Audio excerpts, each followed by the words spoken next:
Bisnis Law Pas FM bersama Dr. Ricardo Simanjuntak SH LLM.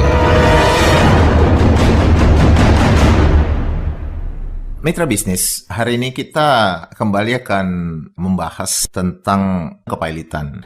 Kalau kita lihat dalam ketentuan Undang-Undang Perdata dinyatakan 1132, itu memang prinsip umumnya mengatakan bahwa kreditur itu pada umumnya memiliki hak yang diperlakukan sama. Nah, jadi artinya diperlakukan sama itu adalah, katakanlah jika dia kreditur konkuren, siapapun dia berhak atas pembayaran secara prorata proporsional dari harta debitur pailit. Nah, tapi 1132 dia tidak titik, dia koma, ya kan? Kecuali kreditur-kreditur yang haknya didahulukan, ya kan? Nah, kalau dahulukan itu kan berarti kan kita masuk hak didahulukan atas hak apa, ya kan? Hak preferensi separatis, ya kan? Separatis itu adalah pemegang hak jaminan, hak tanggungan, fidusia, gadai atau hipotek kapal misalnya. Ini adalah kreditur-kreditur yang memiliki hak untuk didahulukan berdasarkan 1133 Perdata dan juga undang-undang yang menaunginya. Jadi kalau hak tanggungan itu pakai Undang-Undang 4 tahun 1996, kalau dia katakanlah fidusia, jaminan fidusia Undang-Undang 42 tahun 1999, kalau dia gadai berdasarkan pasal 1150 sampai 1160 KUH Perdata, di sana diatur tentang ketentuan-ketentuan yang memberikan ketegasan bahwa pemegang hak jaminan kebendaan itu memiliki hak istimewa untuk dibayarkan lebih dahulu dari hasil penjualan aset yang telah dipisahkan sebagai jaminan buat dia, walaupun tetap merupakan bagian dari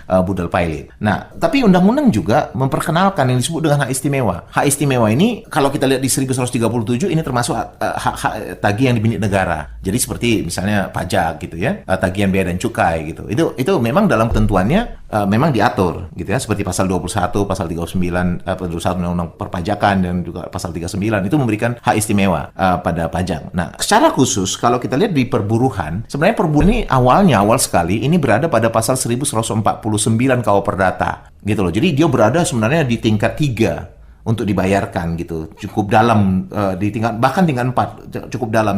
Setelah 1139 terbayarkan baru 1149 terbayarkan. Tapi dengan rasio yang dibangun oleh 1134 Perdata tadi berdasarkan Undang-Undang Nomor 13 2003 tentang Undang-Undang Perburuhan, kedudukan dari buruh ini naik kelas, ya kan? Dalam Undang-Undang Perburuhan Nomor 13 tahun 2003, ini mereka didudukan berdasarkan pasal 95 ayat 4, mereka didudukan dengan hak istimewa lebih dahulu dari kreditur lain gitu. Nah, sebenarnya upaya mereka buruh telah melakukan langkah untuk memastikan bagaimana pasal 95 ayat 4 ini dibaca. Nah, awalnya memang ketika mereka masuk ke Mahkamah Konstitusi, ini dibaca adalah satu hak yang lebih tinggi dari yang lain, tapi berada di bawah separatis dan berada di bawah pajak gitu. Tapi dengan yang terbaru, mereka ketika masuk ke Mahkamah Konstitusi kembali, itu ada putusan Mahkamah Konstitusi nomor 67 tahun 2013. Ini memberikan satu putusan yang artinya cukup menarik gitu, karena dinyatakan pasal 95 ayat 4 itu harus dibaca gitu ya, dibaca dengan pengertian bahwa pembayaran upah buruh yang terutang itu didahulukan dari seluruh kreditur lain, termasuk kreditur separatis, tagihan hak negara, kantor lelang, dan badan hukum yang dibentuk pemerintah. Lebih dulu mereka.